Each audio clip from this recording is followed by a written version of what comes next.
Have you ever wanted to buy timberland as an investment, either or short-term or long-term? Well, I'm on a piece of timberland right now. A customer has me looking at about 7 tracts for him he wants to list. And if you're going to buy timberland, this part of the country is strong for it. I'm in Louisiana. We're in the timber belt down here, so a good bit of what we do here in the South and Southeast is timberland, pine, most of it. And so, you know, knowing a couple things about it, some major principles that will help you if you're new to investing in timberland, if you want to get started in it. Remember a couple of important things. Number one is the location. Is the property in the type of place that you're going to be able to harvest and market your timber well? And the only way to know that is to have a little information about your area, or talk to some professionals, talk to a forester or two, get some ideas and some information. There are parts of our country, even down here in the South, that grow great timber, but because of the location, the market is so bad. There are very few places that want certain types of wood product in certain regions.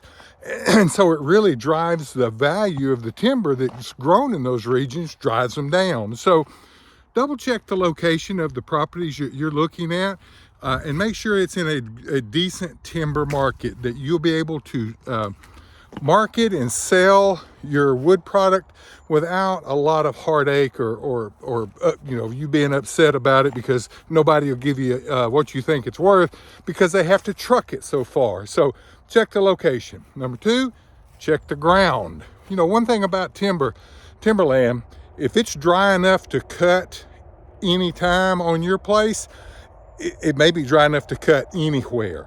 And if you got the kind of place that can only be cut when the season, the whole area, everything around you is dry, you're not going to get as much for that timber. Why? Because if it's dry everywhere, logging operators have a choice. They're going to go to the places that are most convenient. They're going to go to the places that have the best volume. They're going to go to the places that have the shortest trucking distance for the hauls. And so you may or may not be at the top of that list. You may just have to wait your turn. And if you're having to wait your turn, you're not going to get the best of the market. You're going to be cutting and selling timber maybe at times you don't necessarily want to. So the soil, the ground, has a lot to do with if it's a good timberland investment. If yours is the kind of tract that can be cut when generally everything around you is wet and they can't cut all around you, can't cut anywhere else, they can get to your place because maybe it's good iron ore ground or the topography is such that it drains really well even in real wet times, you're going to be at a premium. Because logging operators have to keep their crews busy even through the winter, even through the wet times. They got to still be able to keep them busy and pay them or they lose them. So they always want tracts they can go cut when they can't get anywhere else. When it's too wet to cut everywhere else and they can cut your tract, you're going to get the most for it. And I would definitely lock on to those. Third thing that you want to look at is, can you get extra value out of the tract? This one right here is a good example. This gentleman does not hunt, but he leases his timberland tracts out for hunting. So he gets, this part of the country right here, he's probably getting $8 to $15 an acre for this pine ground where these are located. More than pays his taxes.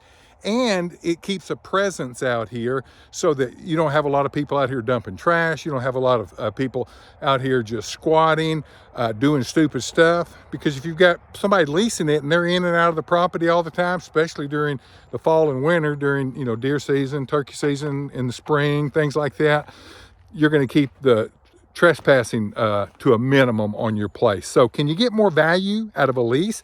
Can you get value out of a tract just by using it yourself? Do you like to hunt? Do you have family that likes to hunt?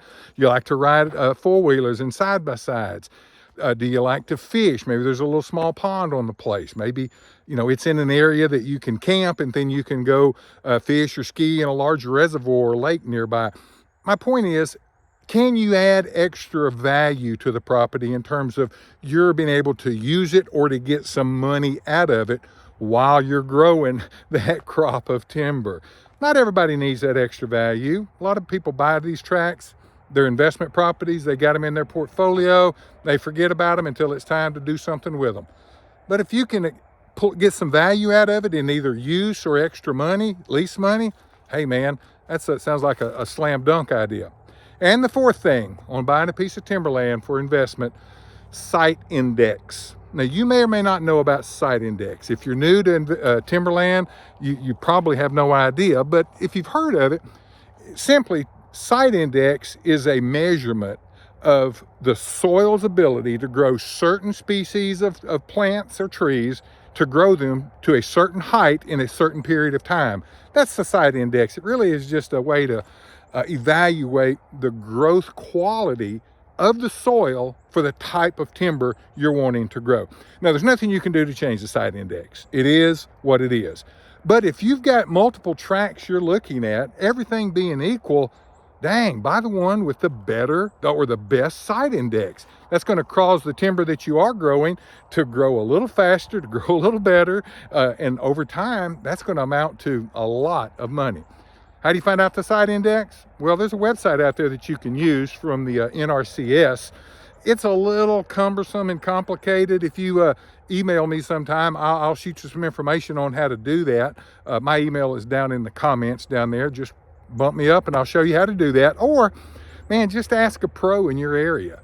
Every forester in your area is going to know how to get the site index on any piece of property in your county or parish, in your state. Heck, just ask, because that is like a bonus point here. Meet some foresters. If you don't have some foresters that are buddies or acquaintances already, or that you've done business with, man, get to know some well-qualified, some good, reputable foresters in your area, because you're going to want them to handle your timberland tracts. I'm a pro at this. I've been doing this a long time. I can get our timber cut. I can do all that, but I can't do it as well as the foresters that I've got on my speed dial.